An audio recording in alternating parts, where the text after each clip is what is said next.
Bonjour Marie.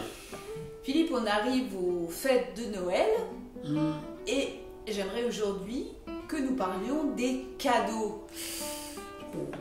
Ça, c'est pas un cadeau.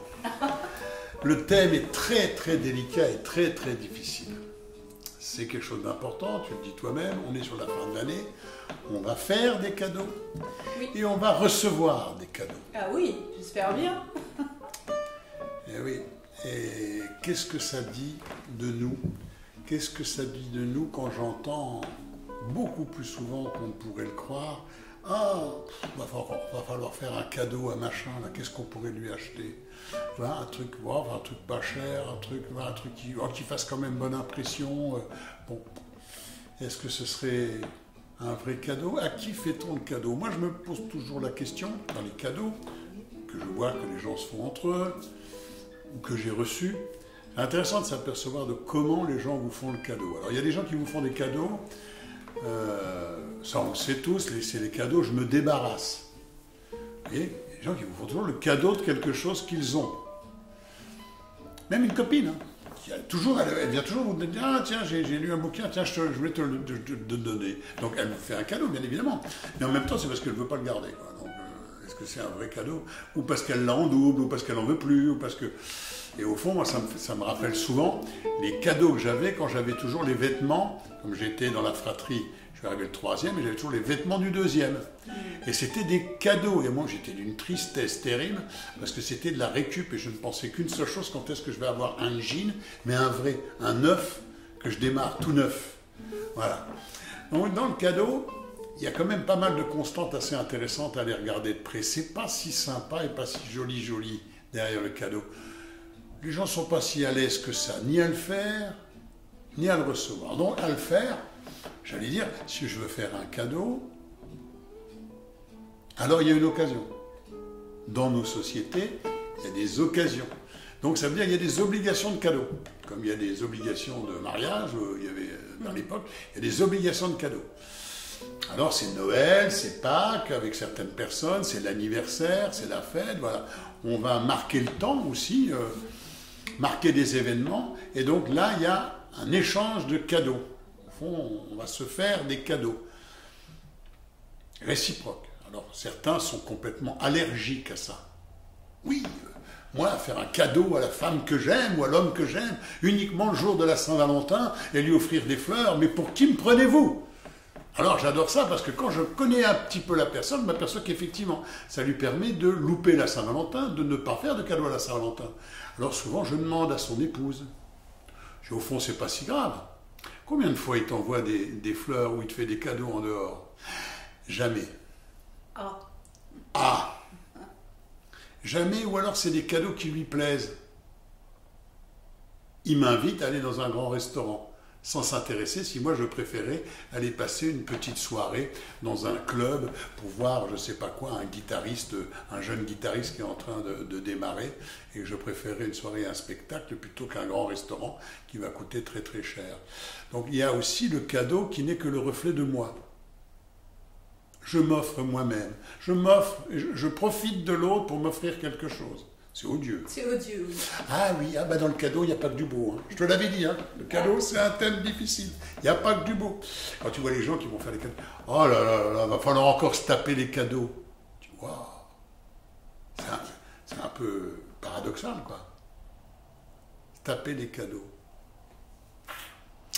Donc faire un cadeau, qu'est-ce que c'est exactement? Comment on pourrait définir pour que ce soit un vrai cadeau? Alors le vrai cadeau... j'allais dire, on sait qu'on va chez des amis, on a repéré leur environnement, les couleurs, on a repéré, parce qu'on a écouté aussi ce que disait la personne qui disait, ah mais moi j'aime beaucoup les fleurs coupées, en particulier telle ou telle fleur, dans tel ou tel coloris, et puis effectivement j'en ai vu une ou deux fois chez elle. Est-ce que je fais vraiment un cadeau pour faire plaisir à la personne? Est-ce que j'ai fait le travail nécessaire d'empathie pour être certain que derrière cadeau, il y a quand même très souvent le mot de déception. Hein. Du coup, il y a même des gens, ils n'osent même pas les ouvrir parce qu'ils ne savent pas faire la comédie suffisamment bien pour faire semblant d'être contents. Ça va loin. Comme on a vu tout le commerce aujourd'hui, juste après Noël et juste après Nouvel An, le commerce des cadeaux encore complètement neufs et complètement emballés. Parce qu'on a dit que c'était des objets en double. Oui, je pense aussi que c'est des objets qui ne nous plaisent pas. Alors est-ce que je fais un cadeau parce que c'est quelque chose qui me plaît? Alors j'aime bien les femmes en mini-jupe. Est-ce que je vais offrir des mini-jupes à ma femme? C'est aussi une contrainte. Offrir des sous-vêtements affriolants à sa femme, si elle n'aime pas, si c'est pas son truc, si elle a l'impression d'être une prostituée quand elle met ça, c'est odieux. C'est de la manipulation. Je fais un cadeau pour t'obliger à aller dans le sens du modèle du monde qu'est le mien, de ce qui me ferait plaisir à moi. Je dis, mais t'as qu'à te le faire tout seul, ton cadeau. Tu vas dans un pipe show et puis tu vas regarder. Et là, au moins, c'est fait pour ça. Est-ce que j'ai vérifié que c'était vraiment une demande, une attente de l'autre et qu'il va être content, qu'il va être heureux d'ouvrir le cadeau et de découvrir? Si je n'ai pas vérifié, alors on a après tous les cadeaux fourre-tout. J'aime bien les cadeaux fourre-tout.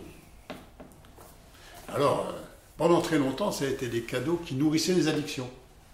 Aux fumeurs, on achetait des briquets. Ah oui, c'est vrai. Et des cendriers. Et à ceux qui picolent bien, on n'est pas le dernier à racheter. On sait qu'ils picolent bien, Roger. On va lui ramener une bonne bouteille de whisky, il sera content. Ah oui, c'est une bonne bouteille. Ah mais bien sûr, elle va être bonne la bouteille. Ah, hein. oui. Et en même temps, est-ce que je ne suis pas en train de nourrir son addiction ou de cacher la mienne? Ou je nourris la sienne, ou alors j'ai tellement peur qu'il n'y ait pas assez à boire, parce que c'est des gens qui sont gentils, mais ils sont un petit peu véganes, ils ne boivent pas. Oh ben écoute, tu sais quoi? On va arriver avec une bonne grande bouteille d'un bon petit vin rouge. Ça veut dire que j'amène ma propre consommation. Alors tu les appelles fourre-tout, moi je les appellerais faciles aussi. Parce que je pense qu'il y a le comment aussi on va faire le cadeau. Tu vois, aujourd'hui il y a beaucoup de polémiques autour de grandes enseignes là, qui nous vendent sur Internet. Et il y a aussi ça, dans la facilité de je vais commander en vitesse quelque chose. Un cadeau, ça demande aussi du temps, un vrai cadeau. Sinon, ça veut dire que c'est un achat de bonne conscience. Oui. Donc ça ne me dérange pas que des gens aillent sur des... Et puis ils disent, voilà, j'ai ma liste, il y a machin, il y a machine, il y a bordel, il y a machin. Alors lui, une écharpe, allez, combien? 17 €. Je l'aurai demain matin. Oui. Et je fais une seule liste et j'ai fait tous mes cadeaux. On perd l'idée, on perd l'histoire du cadeau. Dans l'histoire du cadeau, du plaisir du cadeau, c'est aussi des après-midi où je vais aller avec mon conjoint, avec ma conjointe, avec mes enfants, feugner, aller dans des endroits où je vais trouver quelque chose d'original, essayer de trouver quelque chose de sympathique. Dans les cadeaux fourre-tout dont je parlais, au fond, est-ce que c'est vraiment un cadeau? Alors bien sûr, c'est pas très sympa pour ceux qui vendent de l'alcool, des boîtes de chocolat, des jolis briquets et compagnie. Bien évidemment, on ne sent pas vraiment le cadeau personnalisé. Est-ce que je me suis posé la question, qu'est-ce qui vraiment lui ferait plaisir? Alors souvent aussi, on a le prétexte de « Ah non, mais c'est une surprise ». L'important pour le cadeau, c'est que ce soit une surprise. Ouais, très honnêtement, moi je préfère que les gens me demandent. Qu'est-ce qui te ferait plaisir? Alors quand j'étais enfant, on faisait des listes pour qu'il reste une partie du cadeau en termes de surprise. On demandait, est-ce que tu veux bien faire une liste de 3-4 cadeaux? On pouvait mettre aussi une fourchette de prix. Qu'est-ce qu'il y a? On est si mal que ça avec l'argent dans notre société judéo-chrétienne? Parce qu'ils croient que les gens ils ont des budgets illimités. C'est sûr que si un ami, je l'ai invité à Noël, je ne m'attends pas à ce qu'il... En tout cas, avec les amis que je fréquente, je ne vais quand même pas lui dire, ben voilà, écoute, je voudrais la dernière console à toi qui vaut 500 €. Je vais essayer de trouver quelque chose qui soit relativement correct, qui ne le mette pas dans l'embarras, lui. C'est le geste qui va compter, c'est le fait de lui dire, il y a ça qui me ferait plaisir, ça, 2-3 petites idées. Ça veut dire qu'avant des fois de recevoir un cadeau, il va falloir aussi se creuser un tout petit peu, hein. Et je lui dis, ah non, moi je ne fais pas de liste. Tu fais ce que tu veux. Alors, ça va donner maintenant comment je reçois le cadeau. Oui.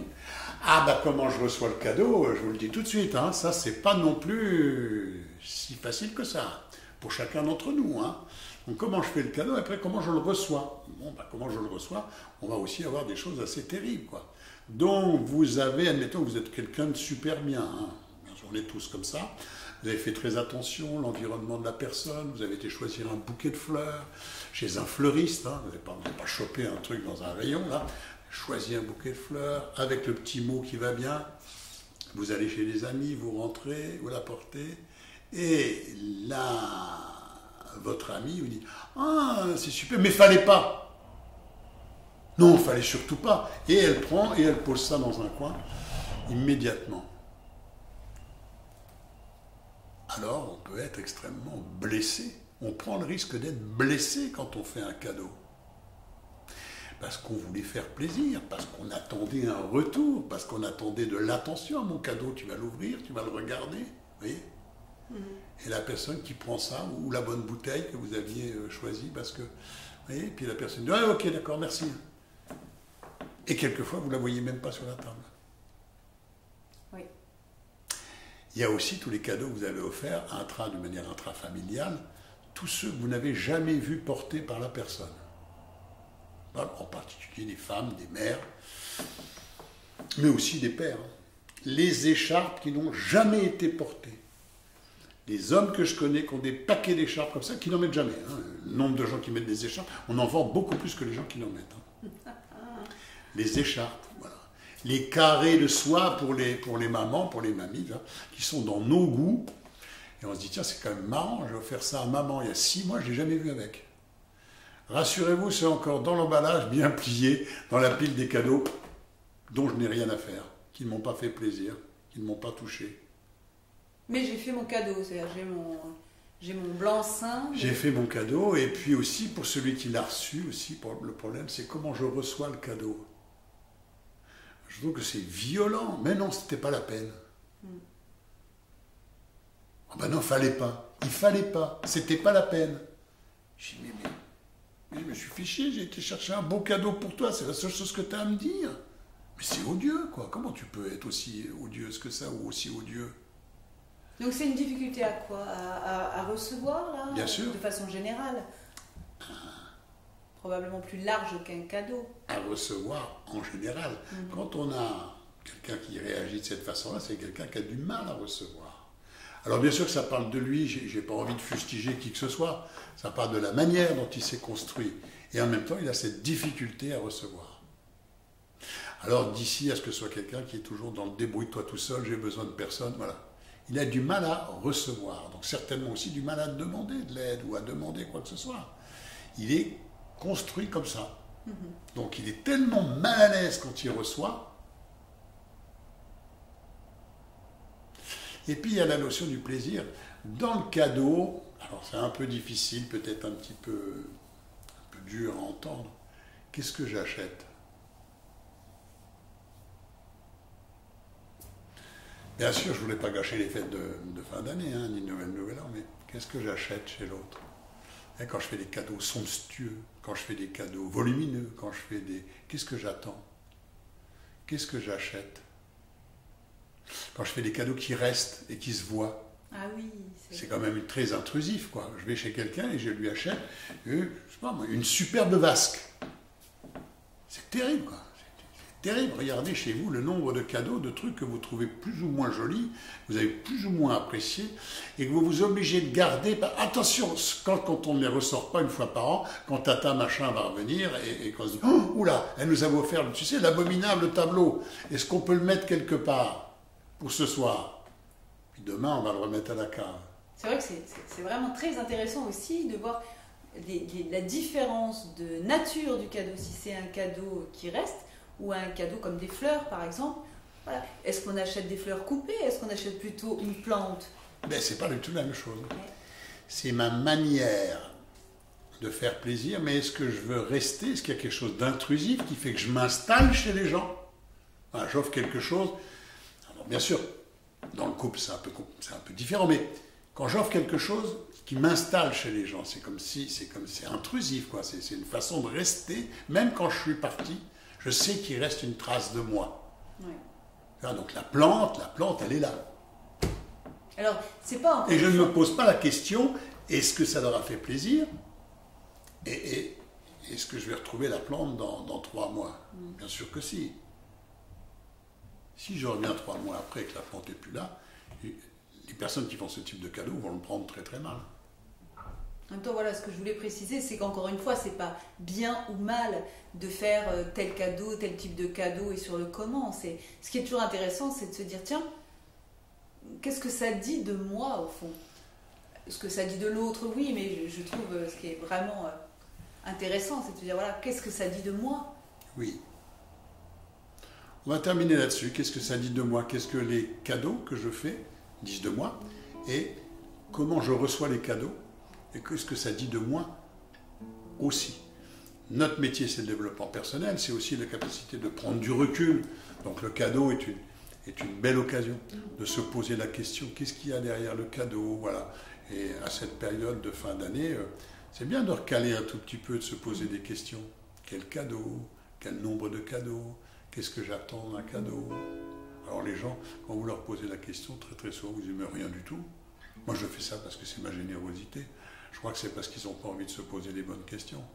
Et ça ne me dérange pas non plus. Voilà donc cette histoire de cadeau, qui n'est pas un cadeau, hein, qui est quand même un peu compliqué. On pourrait y revenir d'ailleurs, hein, mais il y a beaucoup à dire sur le cadeau. Oui, je crois. Merci beaucoup Philippe. Merci à toi, et puis merci à toutes et à tous. N'oubliez pas quelque chose que je répète pas, parce que c'est pas trop mon truc, l'histoire de clics et de machin. N'oubliez quand même pas que pour qu'on continue à exister, qu'on continue à vous nourrir avec nos vidéos, on a besoin que vous vous abonniez, que vous cliquiez sur la petite cloche, voilà, pour pouvoir aussi avoir des alertes quand on fait des nouvelles vidéos. Ce serait super sympa de votre part, et puis je vous souhaite une très très belle journée. À bientôt. À bientôt Philippe, à bientôt à tous.